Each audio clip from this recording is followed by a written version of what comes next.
A ver, sugerencia práctica de cómo reducir la brecha de género desde nuestros hogares, de nuestras vidas cotidianas y romper esquemas mediante acciones. Bueno, yo siempre he dicho que no se puede cambiar a los demás, lo más que puedes hacer es cambiar tú mismo. Y si tú cambias, la gente que está enfrente de ti, si no te voltea, se tiene que voltear para hablar contigo.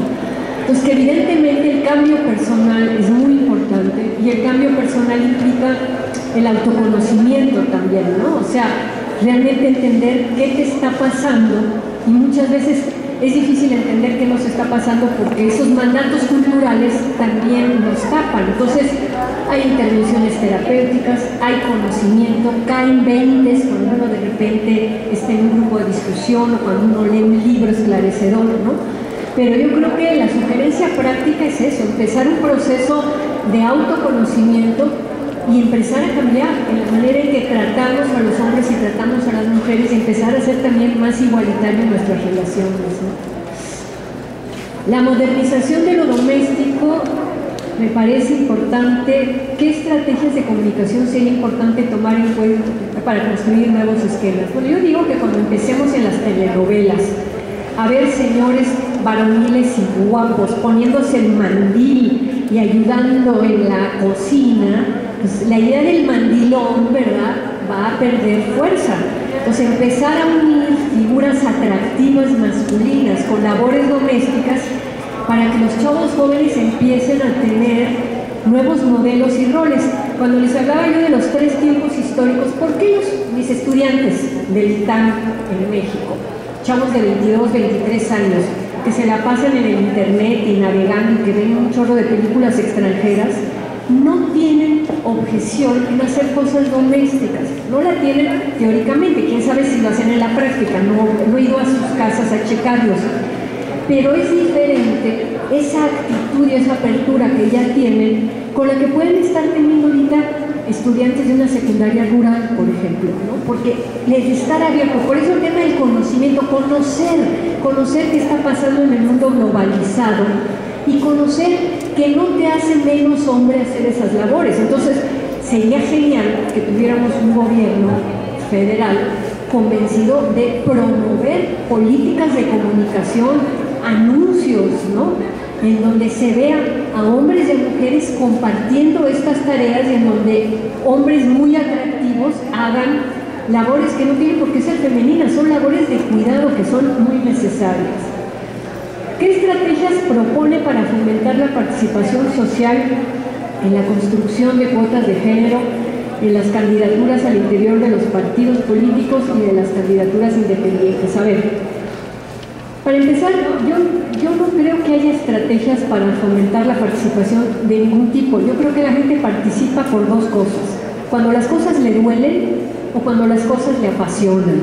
Entonces, si te apasiona la política y quieres entrar a la política y te empiezas a encontrar obstáculos, entonces ahí vas a buscar cómo hacerlo. Ahorita ya tenemos una reglamentación bastante clara sobre cómo debe ser la participación entre hombres y mujeres. Lo que seguimos teniendo son obstáculos culturales. Patricia Mercado, que yo trabajo mucho con ella, me contaba que ella tiene un proyecto que se llama Suma, que son 10 estados de la República en donde ella está haciendo una propuesta de empoderamiento político de las mujeres para que haya más presidentas municipales. Porque en diputadas ya tenemos porcentajes buenos de diputadas, pero presidentas municipales eran, creo que el 4%, ya subió ahorita al 6 o al 8, una cosa así. Y me decía, por ejemplo, que cuando la anterior sesión electoral, ¿no?, que se abrieron las candidaturas, ¿no?, llegaban las mujeres a sus partidos, ¿no?, para registrarse y se encontraban a 4 cabrones parados enfrente y no entras y sobre mi cadáver, y no las dejaban entrar.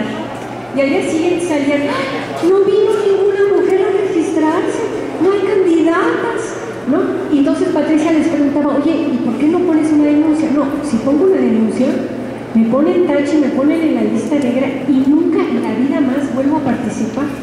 Entonces estamos atrapadas en mujeres que quieren ser candidatas, que los hombres les cierran la puerta, porque para la paridad implica que muchos hombres que antes tenían puestos dejen de tenerlos, ¿no?, por esta cosa, se tienen que bajar. Entonces los hombres físicamente les dicen, no entras.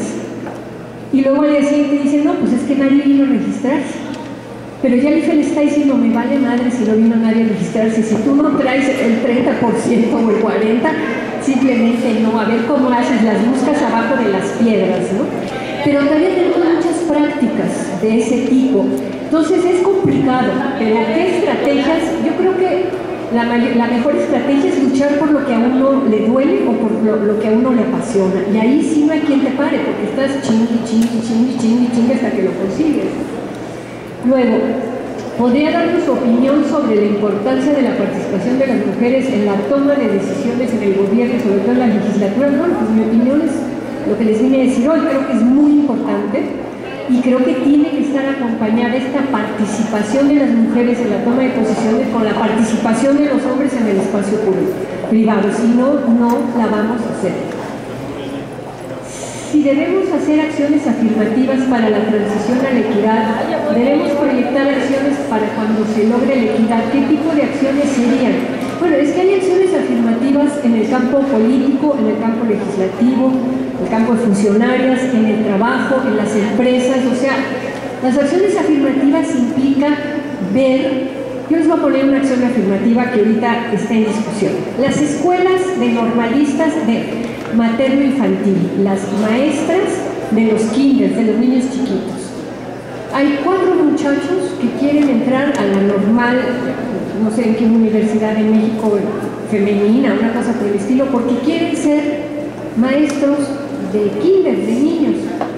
Y han tenido todos los obstáculos del mundo porque, qué raro, estos hombres han de ser gays, han de ser pedófilos y quieren estar con niños chiquitos, porque los hombres normales no quieren enseñar en el kinder, quieren enseñar en la secundaria o en la prepa.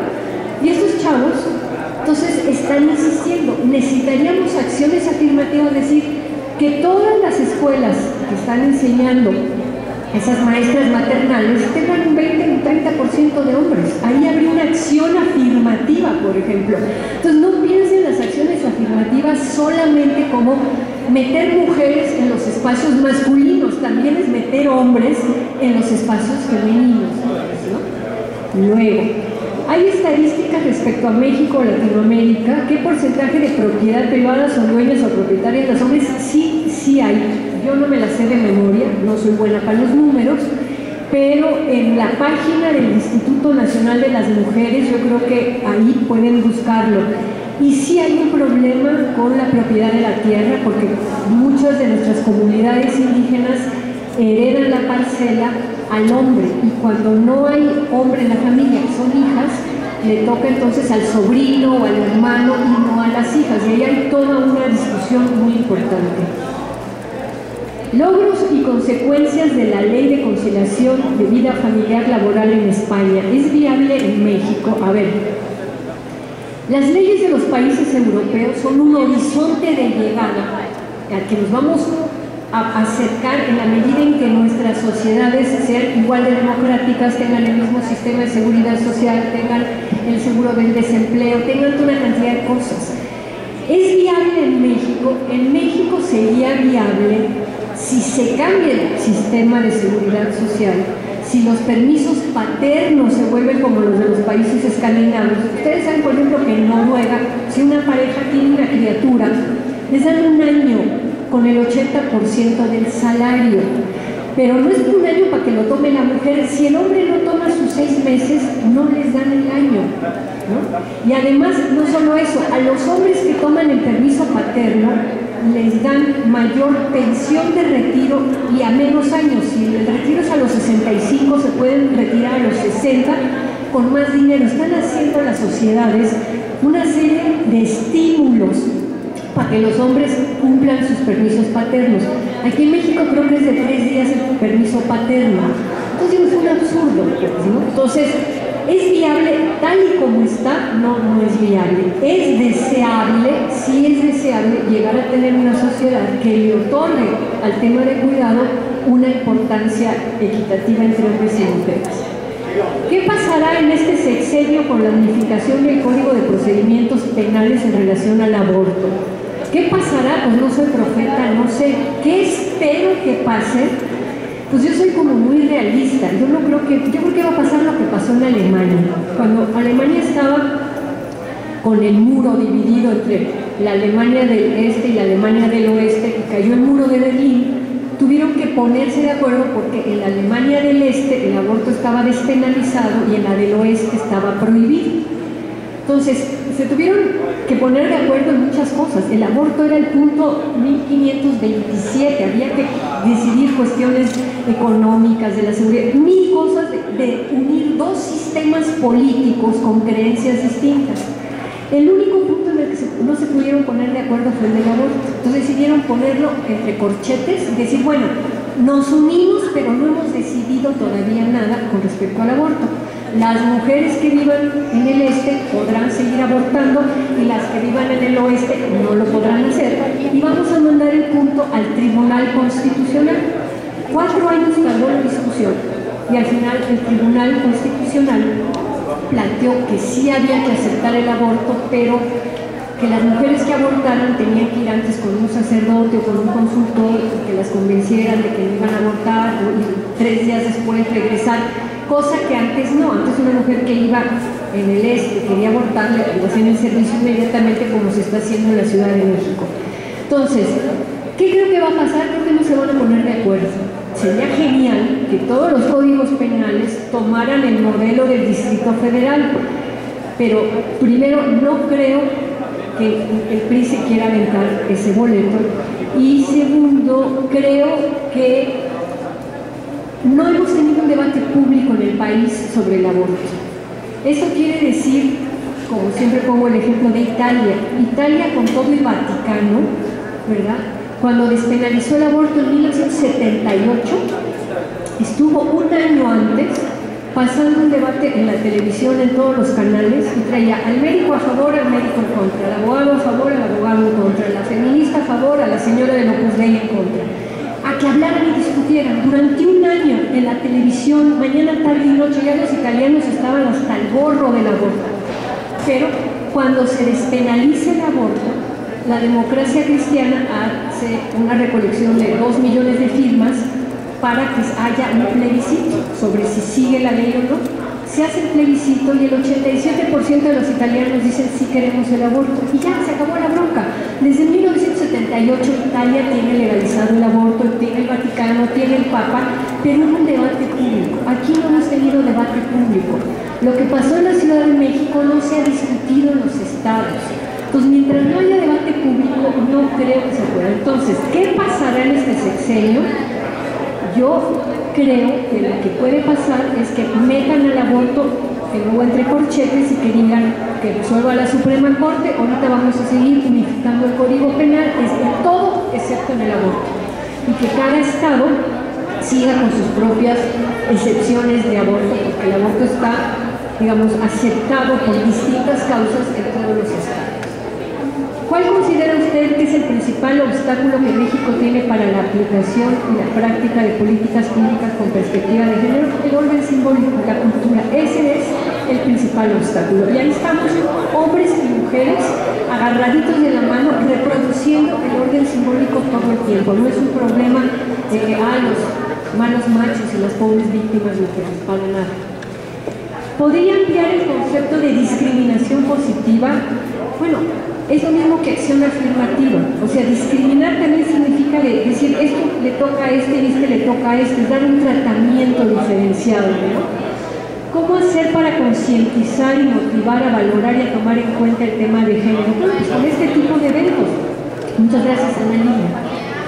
Siento que al parecer las más interesadas son las mujeres. Sí, no, aquí yo veo muchísimos hombres, en Querétaro veo mucho más paritario el asunto del público. Sí me han tocado estar en conferencias en donde hay 1 o 2 hombres y casi siempre son el del sonido o el que tratan las cosas. ¿Qué propuesta específica realizará para incentivar la democracia con perspectiva de género? Bueno, ¿qué propuesta mía específica? Yo sí sigo con el tema de la despenalización del aborto en todo el país. Además, después de ver lo que ha pasado estos 6 años en la Ciudad de México, cada vez estoy más convencida que las mujeres tienen que decidir eso. Es como el divorcio, ahí está el divorcio, la que no se quiere divorciar no va a divorciarse, la que no quiere abortar no va a abortar, nadie obliga a nadie a nada, pero se pueden decidir cosas. Yo creo que una manera de incentivar la democracia es reconocer la pluralidad de posturas y de creencias en nuestro país, que no todos somos católicos, que hay un sector de la población que tenemos otro tipo de creencias y que somos igual de ciudadanos que los mexicanos, y que la legislación no puede estar condicionada a creencias y a mitos religiosos, sino que tiene que tener otro orden de racionalidad.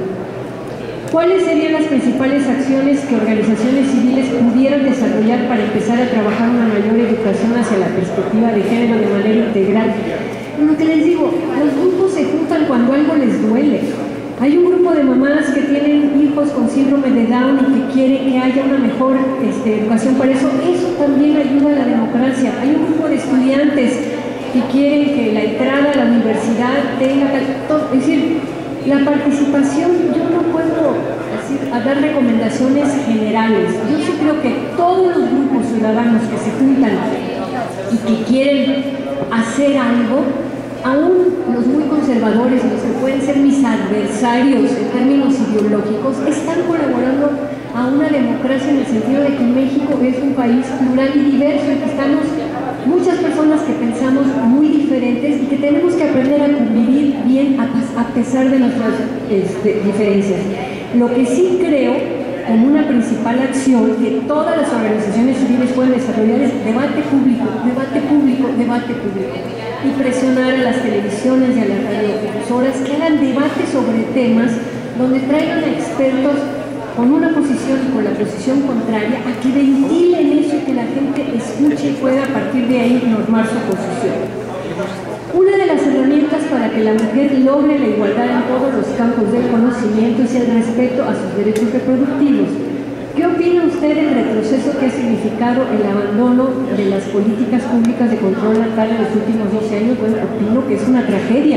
Opino que México en este momento es el país con más embarazos adolescentes de chavas de 13, 14 y 15 años en el mundo. Y creo que ahora sí tenemos una secretaria de salud, la doctora Mercedes Juan, que está muy consciente de ese problema y que quiere hacer algo al respecto. Yo estoy bastante optimista con el cambio de gobierno. Sé que Querétaro está, digamos, dividido entre los panistas y los priistas. Yo, mi priista